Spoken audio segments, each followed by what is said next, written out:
ಗ್ರಾಮ ಮಟ್ಟದಲ್ಲಿನ ಅಭಿವೃದ್ಧಿ ವಿಚಾರಗಳು ಬಿಜೆಪಿಯ ಸತತ ಗೆಲುವಿಗೆ ಕಾರಣವಾಗಿದೆ. ಇಂತಹ ಗೆಲುವುಗಳು ಸಮರ್ಥ ಕಾರ್ಯಕರ್ತರ ಪಡೆ ಇದ್ದರೆ ಮಾತ್ರ ಸಾಧ್ಯ ಎಂದು ಕೊಡಗು ಲೋಕಸಭಾ ಕ್ಷೇತ್ರದ ಸಂಸದ ಪ್ರತಾಪ್ ಸಿಂಹ ಹೇಳಿದರು. ಅವರು ಪೆರಾಚಿ ಗ್ರಾಮ ಪಂಚಾಯತ್ನಲ್ಲಿ ಬಿಜೆಪಿ ಆಡಳಿತಕ್ಕೆ ಬಂದು 25 ವರ್ಷ ಪೂರ್ಣಗೊಳ್ಳುತ್ತಿದ್ದು, ಇದರ ಅಂಗವಾಗಿ ಪೆರಾಚಿ ಬಿಜೆಪಿ ಸಮಿತಿ ವತಿಯಿಂದ ಪೆರಾಚಿ ಅನ್ನಪೂರ್ಣೇಶ್ವರಿ ಕಲಾಮಂದಿರದಲ್ಲಿ ನಡೆದ ರಜತ ಸಂಭ್ರಮದ ಸಮಾವೇಶದಲ್ಲಿ ಮಾತನಾಡಿದರು. ಸಂಸದರ ನಿಧಿ ಕಡಿಯಾಗಿರುವ ಕಾರಣ ಅಭಿವೃದ್ಧಿ ವಿಚಾರದಲ್ಲಿ ಕ್ಷೇತ್ರದ ಎಲ್ಲಾ ಕಡೆ ಹೆಚ್ಚಿನ ಗಮನ ನೀಡಲು ಆಗ್ತಿಲ್ಲ. ಜಿಲ್ಲಾ ಪಂಚಾಯತ್, ತಾಲೂಕು ಪಂಚಾಯತ್ ಮೂಲಕ ಗ್ರಾಮ ಪಂಚಾಯತ್ಗಳಿಗೆ ಬರುತ್ತಿದ್ದ ಅನುದಾನಗಳನ್ನು 14ನೇ ಹಣಕಾಸು ಆಯೋಗದ ಮೂಲಕ ನೇರವಾಗಿ ಗ್ರಾಮ ಪಂಚಾಯತ್ಗಳಿಗೆ ಅನುದಾನಗಳು ಬರಲು ಆರಂಭಿಸುವ ಮೂಲಕ ಕೇಂದ್ರ ಸರ್ಕಾರ ಗ್ರಾಮದ ಅಭಿವೃದ್ಧಿಗೆ ಒತ್ತು ನೀಡಿದೆ ಎಂದು ಹೇಳಿದರು.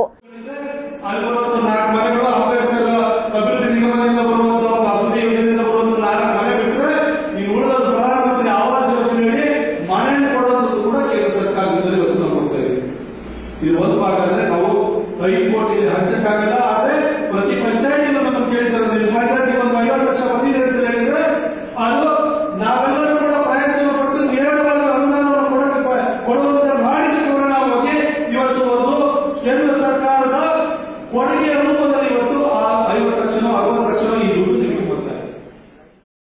ಈ ಸಂದರ್ಭ ರಾಷ್ಟ್ರೀಯ ಸ್ವಯಂ ಸೇವಕ ಸಂಘ ಮಂಗಳೂರು ಭಾಗದ ಕಾರ್ಯವಾಹಕ ನಾಸೀತರಾಮ, ಕೊಡಗು ಜಿಲ್ಲಾ ಬಿಜೆಪಿ ಅಧ್ಯಕ್ಷ ರಾಪಿನ್ ದೇವಯ್ಯ, ವಿರಾಜಪೇಟೆ ಶಾಸಕ ಕೆಜಿ ಬೋಪಯ್ಯ, ಮುಖ್ಯ ಅಭ್ಯರ್ಥಿಯಾಗಿ ಕೊಡಗು ವಿಧಾನ ಪರಿಷತ್ನ ಸದಸ್ಯ ಸುನಿಲ್ ಸುಬ್ರಹ್ಮಣಿ ಮತ್ತಿತರರು ಉಪಸ್ಥಿತರಿದ್ದರು.